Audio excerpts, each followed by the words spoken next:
Hello guys, today we're going to be solving the specimen paper produced from the IB for the new syllabus, which has its first exams this May. So this video is going to cover questions 1 through 10. So the first question asks, the diagram shows the elements present in two organic molecules, which could W and X be? Okay, so we know that W has phosphorus, and looking at the table below, phosphorus would not be found in monosaccharides. It would be found in nucleic acids. It would be found in phospholipids. And it would not be found in triglycerides. Phosphorus is only found in DNA, RNA, and phospholipids. Now let's look at molecule X, nitrogen. Nitrogen is commonly found in proteins. It's not found in triglycerides. Triglycerides are fats and only have carbon, hydrogen, and oxygen. So the correct answer here would be C. This is how you should be able to approach questions, through the elimination procedure, because only in this way you have the highest chance of getting them correct. Question 2. What is a consequence of the ability of water to form many intermolecular hydrogen bonds? Okay. Ice has a higher density than water and floats, providing habitat for fish-eating mammals. This is correct as a statement, but has nothing to do with the hydrogen bonds. Light can pass through water, so algae can photosynthesize. This is also a correct statement, but has nothing to do with the hydrogen bonding itself. Some small invertebrates can walk on water surfaces. This is correct. This relates to what we call surface tension, and a prime example of this is a mosquito sitting on water in a lake or in a pond, or lily pads being able to stay on top. So C would be correct so far, and D, small amounts of energy are needed to change water from one state to another so that evaporation rates and condensation rates are rapid. Okay, the correct answer overall would be C. D is wrong because water, in comparison to methane, for example, has a high specific heat capacity. And what capacity? And what we mean by that is that a lot of energy is required to raise the temperature of water by just 1 degree. And specifically, water has a heat capacity of 4.18. Which molecules are produced during the hydrolysis of a triglyceride molecule? Okay, so you should be able to know what a triglyceride is made of. So you have one glycerol, which is attached to 3 fatty acids.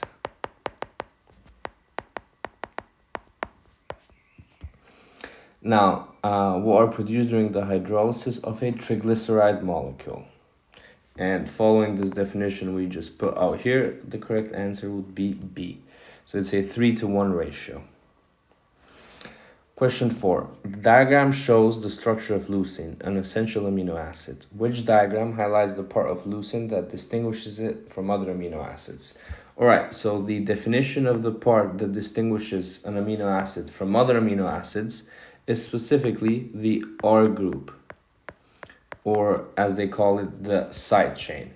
So the general structure of amino acid is as follows. You have hydrogen on top, you have another carbon, here you have the carboxyl group, you have the R group, and then you have the amino group here.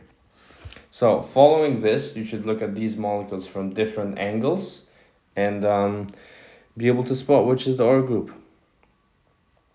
So A is not correct because the R group here would be this whole molecule. So A would be wrong. B highlights exactly that, so B would be correct. C is wrong. C is highlighting the parts that is the same in all amino acids, carboxyl group, amino group, and hydrogen, so C would be wrong. And then D is showing a part of the side group, but also the carboxyl group, so this is also wrong. Question 5. What is a common feature of enzymes? They all react with substrates. This is a correct, very obvious statement. They all decrease the rate of the reaction. This is wrong. Enzymes increase the rate of the reaction by lowering activation energy. They are all secreted from cells and vesicles. This is not necessarily true. It's wrong.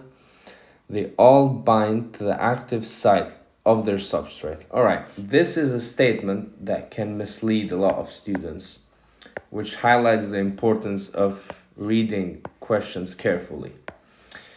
They all bind to the active site of their substrate. The correct statement should have been all substrates bind to the active site of the enzyme. So D would also be wrong. Correct answer here, A. What distinguishes aerobic respiration from anaerobic respiration in humans? So, first option, mitochondria are only used for anaerobic respiration. This is wrong. Mitochondria are only used for aerobic respiration, and anaerobic respiration occurs in cytoplasm. Aerobic respiration yields lower quantities of ATP. This is also wrong. It yields much more higher quantities of ATP. Only aerobic respiration can use glucose as a starting substrate. This is also wrong. Both aerobic and anaerobic respiration use glucose as a starting substrate. Only aerobic respiration produces carbon dioxide. Yes, in humans this is true, as anaerobic produces lactate. What is the reason that Taq polymerase is a suitable enzyme for use in the PCR? It can work at a wide range of pH values. This is not correct. It has a stability based on temperature, which is statement B. It works at higher temperatures than most enzymes. This is correct. It can separate two strands of DNA. No, that's the job of helicase, or in the case of PCR, high temperature, which is the denaturing step, is the first step of the PCR.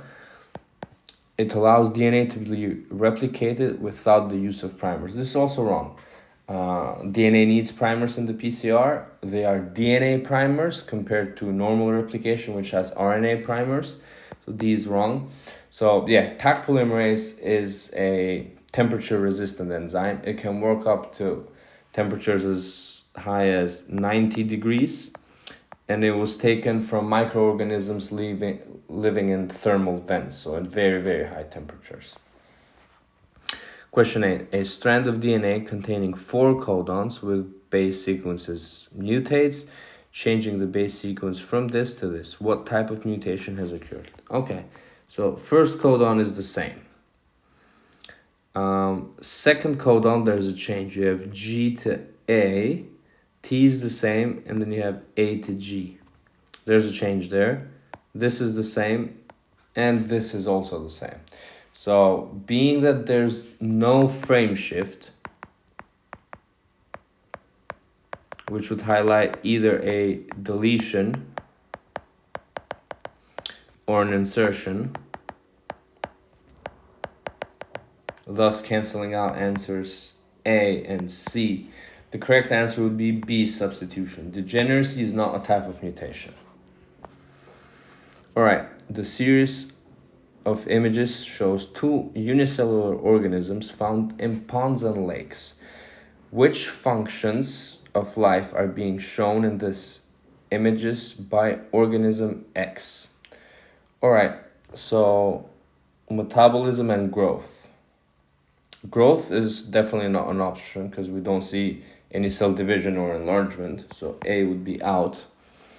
Excretion and reproduction.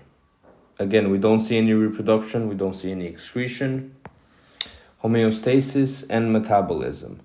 Well, again, we don't see any homeostasis in here, so that would also be out. D, response and nutrition. This is correct. Why? Firstly, it's ingesting this smaller organism here, so that's nutrition. And response is that these types of unicellular organisms likely move through chemotatic signals, so it can sense that there is a food source close by and it moves in that direction. Which is a feature of phloem sieve tube cells. So In phloem sieve tubes, numerous chloroplasts. Nope. Phloem is for transporting sugars, not necessarily producing it. No nucleus, this is correct. Lignified walls, this is not correct. This is likely in xylem. And no cytoplasm, this is also not correct. So this is part 1 of a 3-part video where we're going to cover all of the questions. So go to part 2 to see questions 11 to 20.